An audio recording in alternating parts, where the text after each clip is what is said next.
Hi, I'm bigcal, and welcome to my world. It is the end of the month, which only means one thing.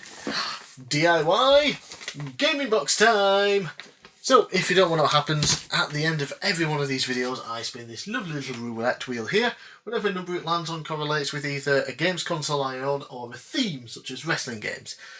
Then for the next month, I have to collect for that system or theme with a budget of £25, trying to get a nice mixture of quality and quantity. Last month, spun the wheel and it landed on Gameboy/Gameboy Colour. So, let's just dive in and see what I got for those systems.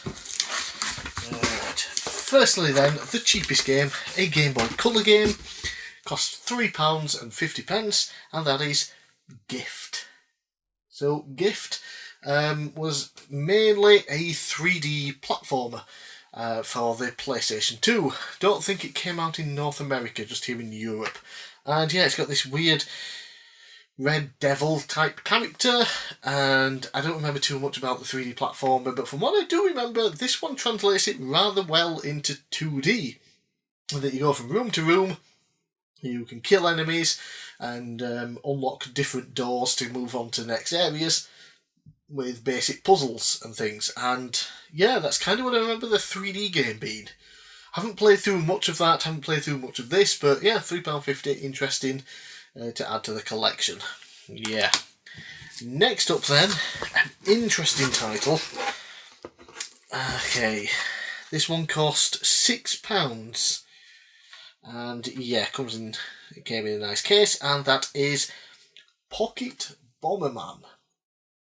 Now, what's interesting with this one is that there are two versions of Pocket Bomberman. There's one for the basic Game Boy, and then there's this one that comes in the black cartridge, which will play the Game Boy, or will be enhanced for Game Boy Colours. And Sex, where I bought it from, the website, has both of them listed. The grey cartridge is £6, this cartridge is £10.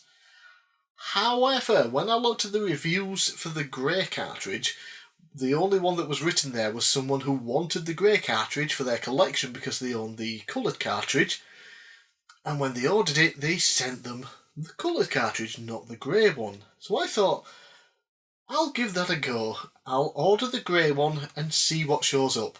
So £6 instead of £10, they sent me the Game Boy and Game Boy Colour version, the enhanced one, for much cheaper.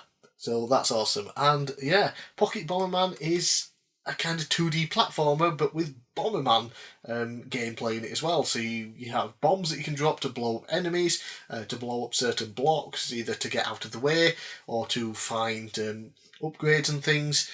Yeah, so it's a really interesting title, and I'm pretty pleased that I got it for £4 cheaper than it should have been, just because Sex have no idea what they're doing half the time. Sometimes it actually pays off for the customer.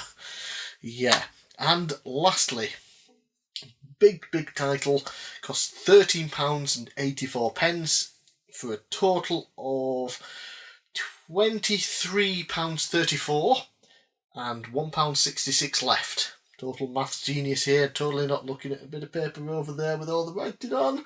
Yeah, so this one is one that I grew up with, and I've wanted to get it back for ages, but it tends to be a bit pricey. It usually goes for over £20, cartridge only, at least.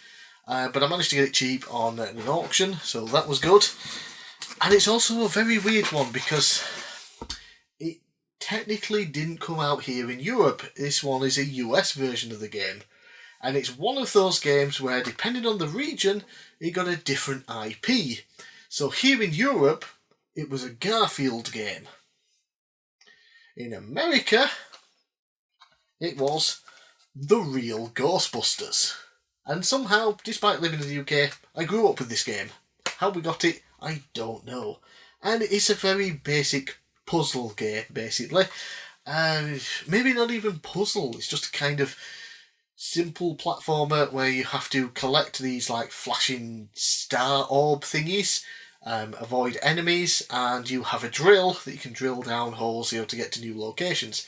You have to collect them all to get through the doorway to the next level, You can collect bombs that you can place down to blow up enemies and things like that, and you can collect keys to open up doors, and there's a little sub-menu that you have to go into in order to select what you need.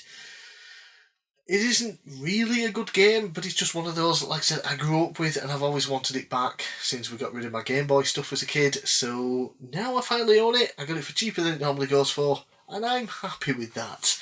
So we have the real Ghostbusters, we have the Game Boy / Game Boy Colour version of Pocket Bomberman, and the Game Boy Colour version of Gift. All we have to do now is spin this roulette wheel and see what I have to collect for in the month of October. And October, of course, is Dragon Quest-tober, hence this stuff here. I'm recording it at the same time as I'm recording some Dragon Quest-tober stuff. Yeah, so starting tomorrow will be the beginning of Dragon Quest-tober 3. And we'll have a first little video, an intro video introducing the month and all the content that you will see over October.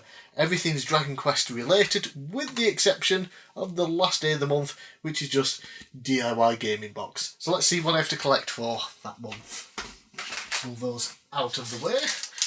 Bring this over here. And I'll just grab my handy cam so I don't have to mess about taking anything away. Right, okay, get ready to record. And we're spinning. Spinny, spinny, spin. What will it land on? Let's see. Come on, give me something good. Number 27. And that is the Microsoft Xbox. Right. Ordinarily, very fun. I love the original Xbox. Most of my games are displayed here. I have over 100 of them. I have my Xbox modded with a hard drive, so I play them all off a hard drive, but only the games I actually own. It's just a weird thing I do. Yeah, I've also got it modded for region 3, so I can access 480p with component cables. I have it hooked up to a RetroTink, so I get the best output possible without modding it for HDMI. And it's one of my favourite consoles of all time. The issue is I have over 100 games, and we're getting to the point now where there's not that many that I really want for it, and the ones that I do tend to be on the more expensive side. So it's going to be really interesting to see what I can actually get for it. Yes. Give me something to do during Dragon Quest-tober that isn't Dragon Quest related. Like I said, Dragon Quest-tober 3 starts tomorrow. Check out the video for that. I'm Big Cal. Thanks for watching. Let me know down in the comments below what you thought of my pickups for this month's DIY gaming box. Let me know what I should collect for the Xbox next month. And I'll see you again tomorrow for Dragon Quest-tober 3. Dragon Quest-tober 3 tomorrow, in case you didn't know it's happening. Watch it.